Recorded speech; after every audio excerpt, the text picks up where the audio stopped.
In this tutorial, I'll show you how to sew this corset with a busk from start to finish. A few steps can feel challenging, but I'll walk you through everything so you can get a result that you're really proud of.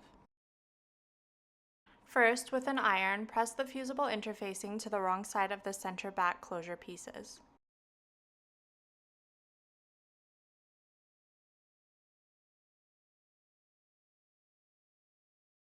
Using a slightly longer stitch length than usual, pre-stitch all the main fabric and lining body pieces along the top and bottom edges. You'll pre-stitch all but the center back closure piece. And this is a hot tip, when I'm pre-stitching, I like to sew my pieces in a chain and then cut them apart when I'm done. It saves a lot of time.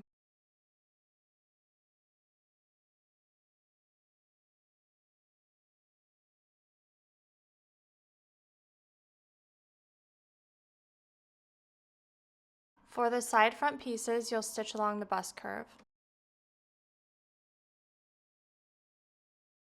Pre-stitch the main fabric bust pieces along all edges.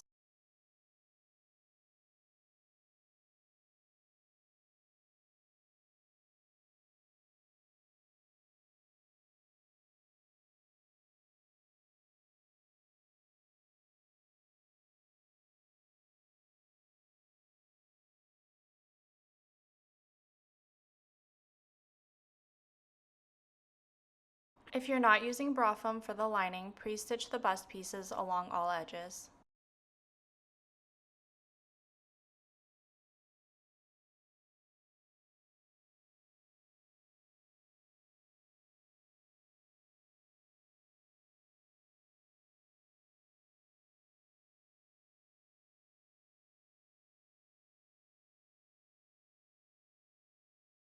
Now you should have all of your main fabric and lining pieces pre-stitched. If you're using bra foam for the bust, then you won't have the bust lining pieces. Stitch together the main fabric side bust pieces to the center bust with a 1/2 inch seam allowance matching the 2 notches.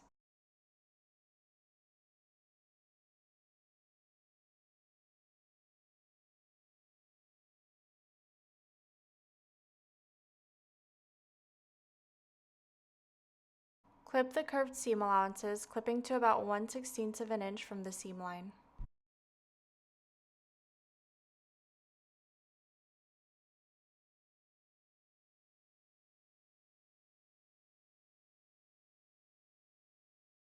Iron the seam allowances open.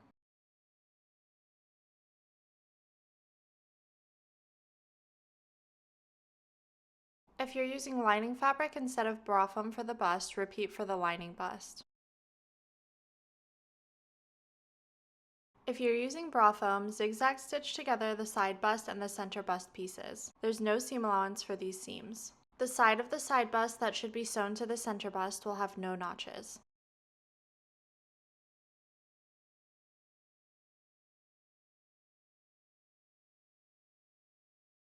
Edge stitch both sides of your ribbon on top of the seams that you just sewed so that they cover the zigzag stitch.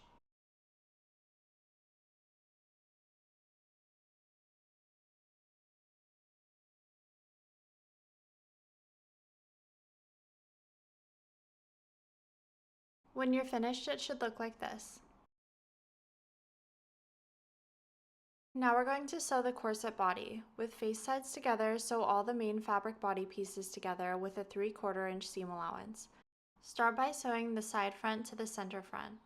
The center front pattern piece is wider at the top than it is on the bottom. For the rest of the pattern pieces, you'll be able to tell the top from the bottom edge because the top edge has a notch. Next, stitch the side body to the side front.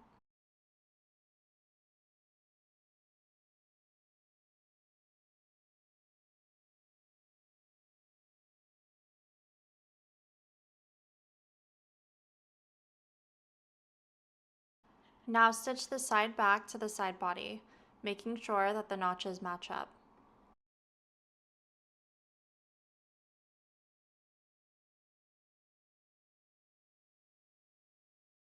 Now stitch the center back to the side back.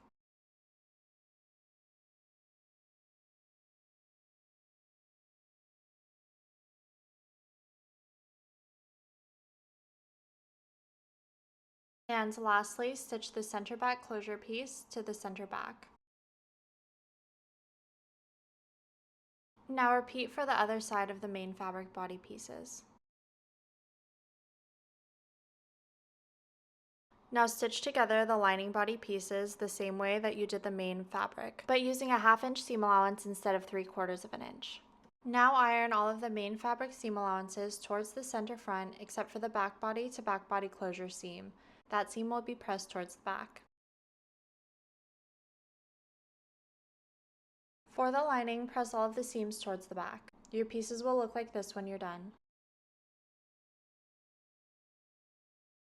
On the main fabric body, stitch all vertical seam allowances except for the back body to back body closure seam down 3/8 of an inch away from the seams in the direction that you pressed them down earlier. This will create the tunnels for the boning to go in. Keep stitch lines as even as possible and try to avoid drag lines while stitching, leaving the center back body to back body closure seam with no stitching.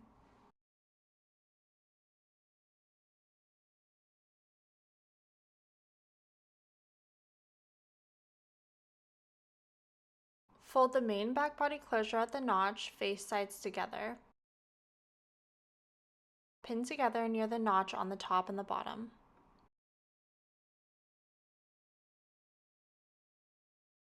Fold the edge 5/8 of an inch in, wrong sides together, and pin on the top and bottom.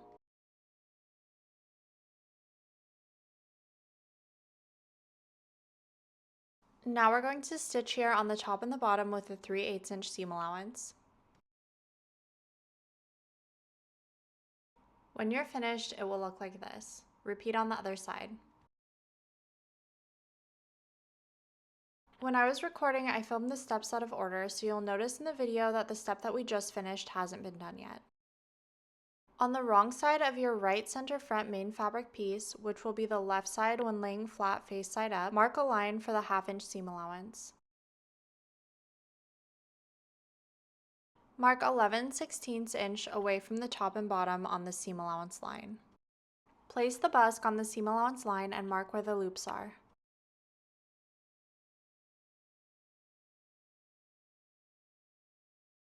Now you're going to sew together the lining and the main fabric center front pieces, right sides together with a 1/2 inch seam allowance, leaving the spaces where the busk loops are unstitched.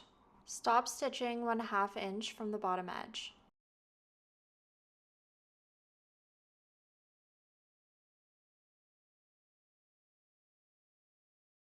Now press open the seam allowance that you just sewed.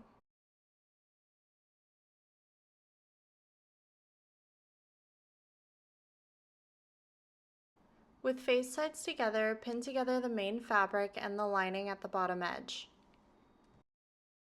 The lining will not match up to the end of the main fabric at the center back fold edge, but it will overlap the main fabric fold by 5/8 of an inch. Stitch the shell and lining seam allowances together at the bottom edge, face sides together with a 1/2 inch seam allowance, stitching to the exact spot where you stopped stitching your last stitch line. Trim the corner seam allowances and press them open.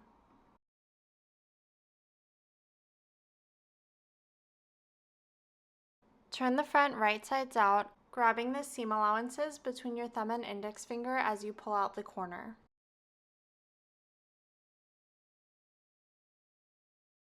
You can also use this trick if you're having a hard time getting a sharp corner.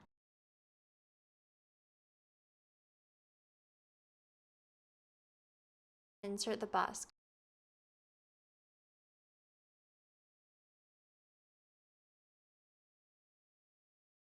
I put some pins in to keep the busk in place and to ensure that the lining stays lined up with the main fabric at the top. Stitch right next to the edge of the busk using a zipper foot. Make sure to sew from the very top of the fabric to the bottom. Here you can't see my stitching at the top. Stitch together the other center front main fabric and lining with a 1/2 inch seam allowance at center front. Make sure to stop stitching 1/2 inch from the bottom edge. Stitch the main fabric and lining seam allowances together at the bottom edge, stitching from the exact point where your last stitch line ended. Flip out the corner like you did on the other side. Press the center front so that the lining isn't visible from the face side. Line up the left and right center front panels so that they're pressing against each other. Mark in the loops where the studs will go. Push your awl through to make holes through the main fabric only where the studs will go. I used a hole punch because my fabric was too thick for an awl, but be really careful and make sure that the holes aren't too big if you do that. Make sure that you only make your holes in the main fabric, not through the lining. Place the stud side of the busk between the lining and main fabric.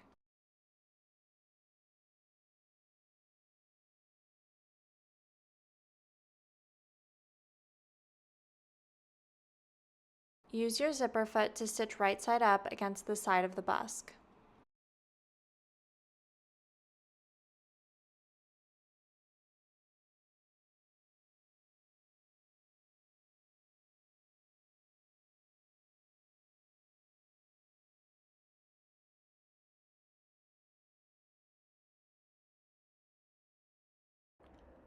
Measure the main fabric front body seams on the left and right sides. Choose the shortest measurement and write it down on a piece of paper. Do the same for the side body, side back, center back, and back body closure seams.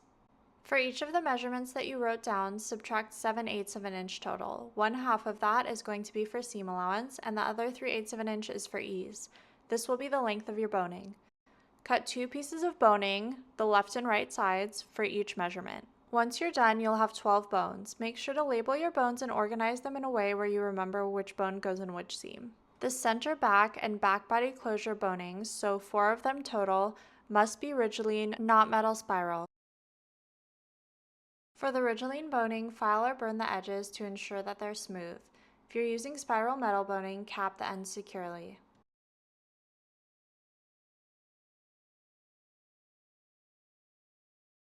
Place the boning in all 8 of the seam tunnels that you've sewn. Push the boning all the way to the bottom of the corset.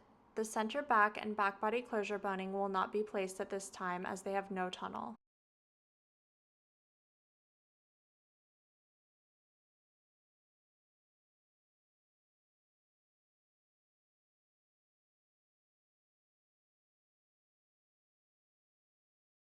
Flip the corset inside out so that the right sides are together. Match up and pin the shell and lining together at the top edge.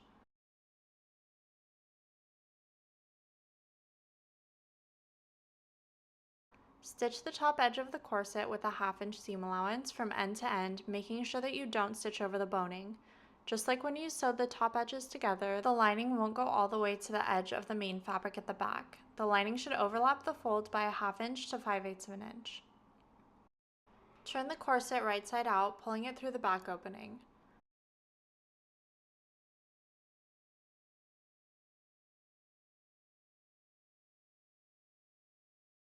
Turn out the back closure corners, making sure that they come to a sharp point. You can press down the seam allowances at the corner to help get a sharper corner.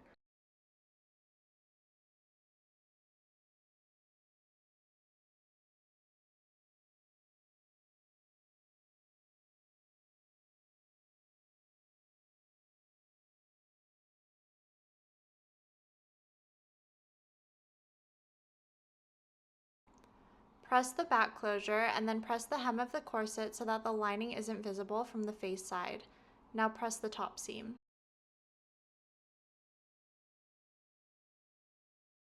At the back closure, fold under the main fabric seam allowance 1/2 of an inch.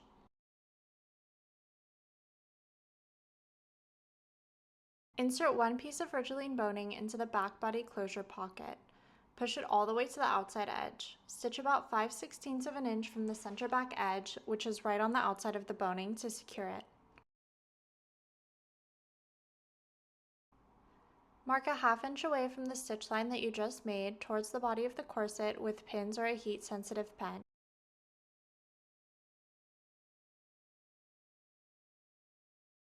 Stitch over the line.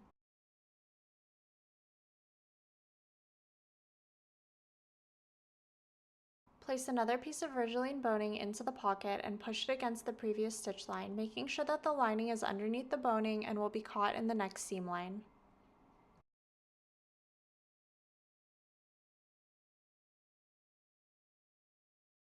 Pin the lining under the main fabric fold so that the fold overlaps the lining by a 1/2 inch. Pin on the outside of the corset because that's the side that you'll be stitching on. On the main fabric side of the corset, stitch in the seam line, making sure that you catch the lining and the main fabric underneath. If you aren't able to catch everything, you can carefully stitch over the center of the rigoline boning. Now we're moving on to the straps. Press the straps in half. Press 1/4 inch down on one end of the straps. Press one side into the center of the strap, then the other side.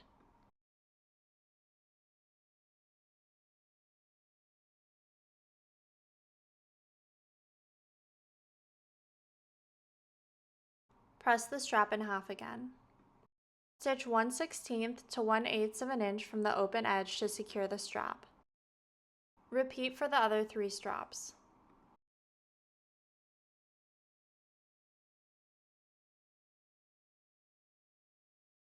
Now we're going to stitch the edge of the strap that you did not fold under to the notch on the side bust. Use a 3/8 inch seam allowance.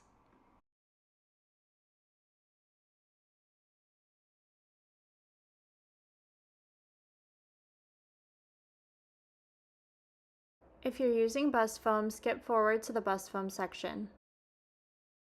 If you're using lining, stitch the main fabric bust and lining together, face sides together with a 1/2 inch seam allowance.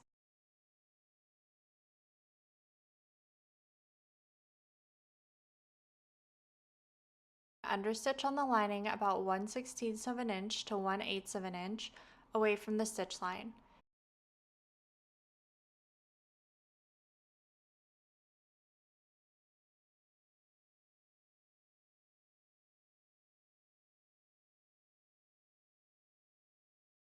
Now stitch the main fabric to the lining at the bottom edge of the bust using a 3/8 inch seam allowance.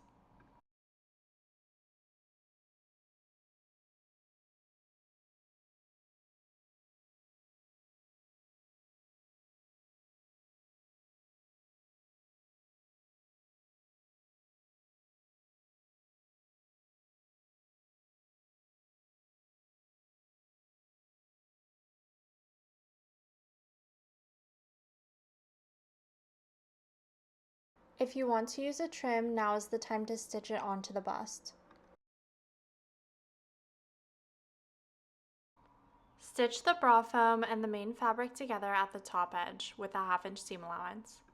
In this sewing demonstration, you'll notice that I don't have straps attached, but yours should have straps in between the bust foam and the main fabric. Trim the foam that you just sewed to 1/16 of an inch. Now you're going to flip the seam allowances to the foam side and understitch 1/16 of an inch to 1/8 of an inch away from the seam, pulling apart the foam and the main fabric while you're sewing and making sure that the seam allowances stay on the foam side. Flip the bust piece right side out and press the foam under so that it's not visible from the main fabric side.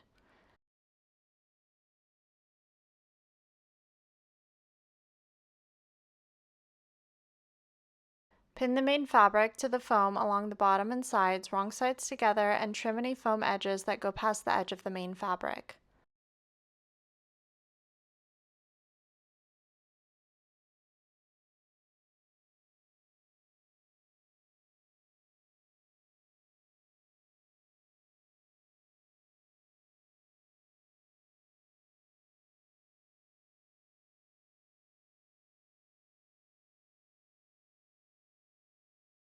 If you're using a trim, and now is the time to attach it.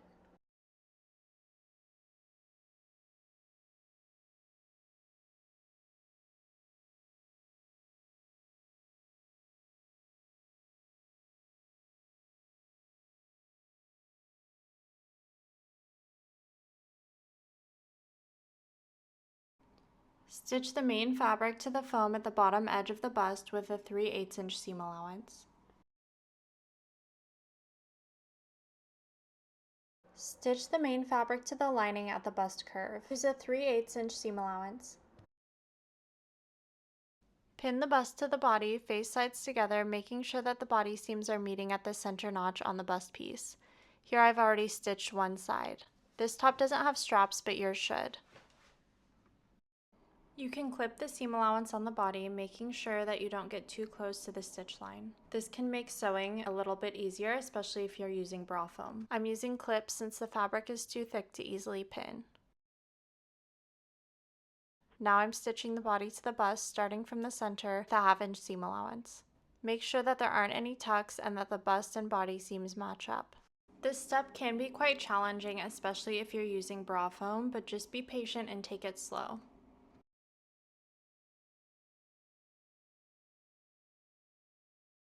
Measure the length of the back body closure panel. Subtract 1 inch from the measurement and then divide it by 5. For example, my back body closure panel measured 7 inches. The top and bottom grommets will be a 1/2 inch from the edge, which is why I first subtract 1 inch from the total length.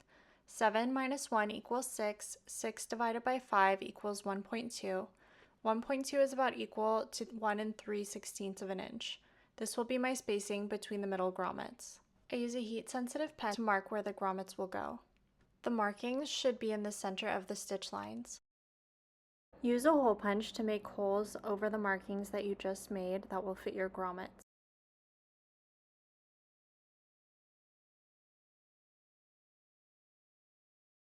Lay the hole punched side over the other back closure panel and transfer the markings to the other side.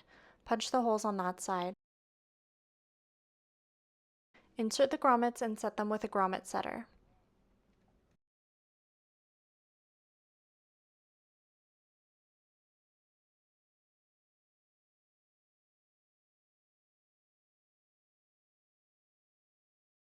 Lace up the corset, keeping the lacing loose so that you can easily get the corset on.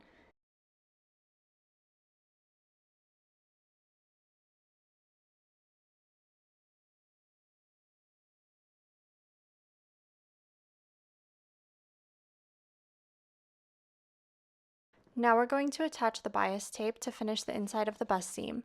If you're making your own bias tape, instructions on how to do that are in the PDF. If you're using foam, cut down the foam seam allowance to about 1/16 of an inch and the fabric seam allowances to 3/8 of an inch.